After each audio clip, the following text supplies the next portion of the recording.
Shocking turn of events at the front. Kupiansk, Russia's lies exposed. Ukraine strikes back and humiliates Putin's army. Dear listeners, welcome to a breathtaking special broadcast from the heart of the conflict. It is January 2026, and the world is holding its breath. Imagine in the icy cold of the Ukrainian Eastern Front where the snow is soaked with the blood of the fallen.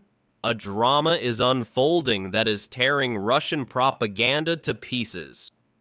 On January 16, 2026, Russia boldly claimed to have gained full control over Kupiansk, a city in the Kharkiv Oblast that has become a symbol of resistance.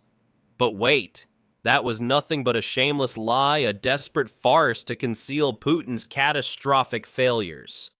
While Kremlin propagandists in Moscow drummed victory, a fierce battle raged in Kupiansk, and it wasn't Russia advancing. No, it was Ukraine striking with relentless precision. Now, in a sensational turn, Ukrainian forces have encircled Russian troops, luring them into a deadly trap where they must watch helplessly as the blue and yellow flag waves triumphantly over their heads. These Russian soldiers, pathetic relics of an outdated army, are doomed, surrounded without supplies, without hope. How did it come to this? Let's dive deep into this epic battle where heroism faces off against brutality and where the Russian army, this alleged superpower, is exposed as a ridiculous heap of incompetence. It all began just days before Russia's ridiculous declaration of victory. Kupiansk, this strategically vital city on the Oskil River, was already in the headlines, but for reasons that must have panicked the Kremlin. On January 12, 2026, the military portal Militarny reported a dramatic reversal. Far from going under, the Ukrainian defense forces had surrounded the remnants of the Russian invaders and were in the process of mercilessly wiping them out. Three words echo here like a battle cry: search and strike. Yes, the Second Corps of the National Guard of Ukraine reported that the situation in Kupiansk had become critical. Critical for the Russians as early as September 2025. The Corps had reported the threat as Putin's hordes seemingly pushed forward. But Ukraine, this unshakable nation, had a plan. A special search and strike group was formed, consisting of elite brigades and regiments that went on the hunt like a pack of wolves. Among them were the 13th Khartiia Brigade, the 92nd Assault Brigade, the 475th Assault Regiment Code 9.2, supplemented by the 144th Mechanized Brigade and the Foreign Legion of Ukrainian Intelligence. This force, a mixture of volunteers, veterans, and international fighters, had a clear mission to track down and destroy every Russian soldier in Kupiansk. The selection of the Khartiia forces was genius, as the Center for European Policy Analysis revealed back in January 2025. Khartiia is an extraordinary brigade of volunteers founded by one of Ukraine's wealthiest men, Vsevolod Kozhemiako. He pumped millions into it to create a modern army, moving away from the dusty Soviet traditions that still paralyze Russia's troops. Khartiia embraces drone technology, Western training, and innovative tactics. Remember November 2024? Khartiia conducted the first fully robotized attack 30 kilometers north of Kharkiv. Drones from the air monitored and bombed, while ground robots armed with heavy machine guns or mines decimated the Russians. Hundreds of Russian casualties without a single Ukrainian death. A slap in the face for Putin's rusty machinery, which still relies on mass mobilization. These tactics made Khartiia perfect for Kupiansk. The search and strike group targeted a Russian breakthrough north of the city with the ultimate goal of surrounding the advancing Russians, cutting them off from supply lines and making them helpless. Between October and November 2025, they went to work. In bloody battles, the Khartiia Brigade and its allies destroyed several Russian assault detachments and battalions. The 121st and 122nd Motorized Rifle Regiments of the Russians were hacked to pieces. Their soldiers, often involuntarily mobilized peasants from Siberia, died in panic while their officers fled. The same fate befell the 68th Motorized Rifle Division, the 30th Engineer Regiment, and the 27th Motorized Rifle Brigade. The support from the 7th Regiment of unmanned troops and UAV units ridiculously ineffective. The Russian drones' primitive models, often bought from China, were paralyzed by Ukrainian jamming systems, while Ukrainian FPV drones struck precisely with explosive charges of up to 5 kilos of TNT.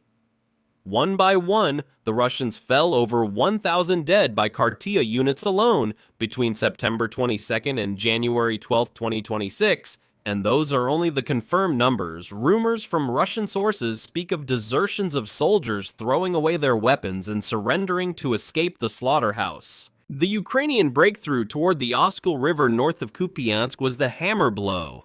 This operation blocked all Russian land routes into the city. No more fresh troops, no ammunition resupply, no food. The Russian forces across the river were isolated like rats in a trap. With the river under control, the search and strike groups concentrated on wiping out the remaining occupiers.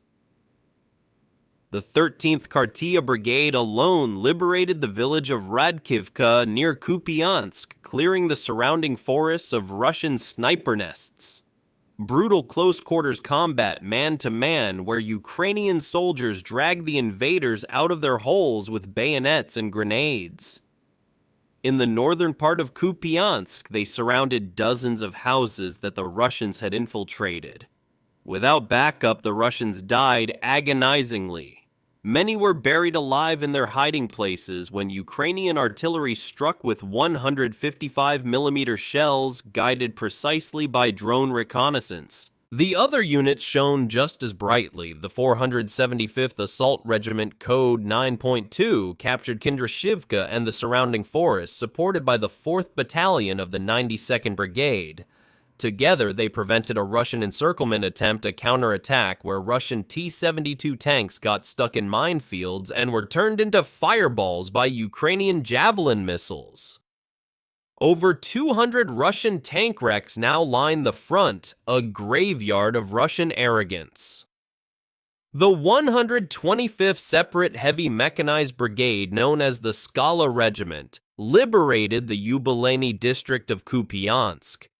They cleared high-rise buildings where Russian snipers lurked. In some cases, they blew up the buildings with C4 charges. The Russians trapped in the rubble screamed for mercy that never came. A gruesome end for the invaders who had previously terrorized civilians. All this happened in the months before Russia's ridiculous victory lie. Anyone who looked even halfway closely saw the truth. Ukraine dominated while Russia's army, this corrupt, demoralized horde, bled. On January 17, 2026, just one day after Russia's claim, AA reports revealed Ukraine had recaptured 90% of Kupiansk. Commander-in-Chief Oleksandr Syrsky posted on Telegram. Through active search and strike operations, we have expelled the occupiers from Kupiansk and brought almost 90% of the city under control. After the Ramstein meeting in Germany, he gave details successful attacks in which Russian battalions were destroyed. By January 4, 2026, the Gaze reported only small Russian pockets remained and they were being wiped out. Russia clung to the town hall, a last pathetic symbol. But Viktor Tregubov, spokesperson for the Joint Forces Group, humiliated them. Isolated enemy soldiers are completely surrounded. They have massive supply problems. We even see airdrops. This is the final phase of the cleanup. Even Russian media are quietly admitting it. Fewer than 100 Russians a joke. Their alleged February deadline for capture pure fantasy while their lies crumbled. On January 13, 2026, the trap snap shut. The Khartiia Brigade announced on Telegram that the town hall had been recaptured. The Search and Strike Group and the Kupiansk Tactical Group are completing the clearing of the deblocked city under the leadership of the 2nd National Guard Corps. Ukraine had done it. In months, they turned a seemingly hopeless situation around. Kupiansk was liberated, the Russian presence wiped out, and to prove it, Khartiia released a 2-minute video urban combat coordination from command centers, drone strikes, explosions shredding Russian positions. At the end, the Ukrainian flag waves over the town hall, a slap in the face for Putin. Dear listeners, what do you think now? Would you fight in such a battle to defend your country? Is this the beginning of the end for Russia's invasion or just a temporary triumph? Share your thoughts. Call us, write to us. Your voice could change the world. Yet not everything is rosy. Deep state data from January 11th, 2026 shows large parts are under Ukrainian control, but there are gray zones with ongoing fighting. Russian remnants surrounded without supplies, wait for death, delays in the maps. Possible, but with fewer than 100 Russians, it's only a matter of time. Russia's claims. As false as Putin's 2014 talk about Kiev in 2 weeks. Now in 2026, his army is bleeding out and Ukraine is not slowing down. On January 11th, 2026, 200 skirmishes, 9 Russian attacks on Petropavlovka, Novoplatonivka, Kupiansk, Bohuslavka. Weak, desperate Kupiansk remains a target, a railway hub for Donbass plans. Euromaidan Press from February 2024. Russia needs it for flank security and the encirclement of Kharkiv. The Kyiv Independent from September 2025, Russian glide bombs, artillery, FPV drones, and MLRS systems terrorize the city. But Ukraine strikes back, search and strike groups destroyed the units behind them. The remaining Russians surrounded, begging for mercy. They hope Ukraine replaces strike with surrender. What Kupiansk shows Russia's lies do not hold. Something bigger is breaking in Russia. Manpower is melting away. Ukraine is shredding them. Stay tuned for more. And now to you. Do you believe that Ukraine can hold Kupiansk for good? Will Putin's army collapse? Share your opinion. Subscribe for daily updates. This is your voice from the ether.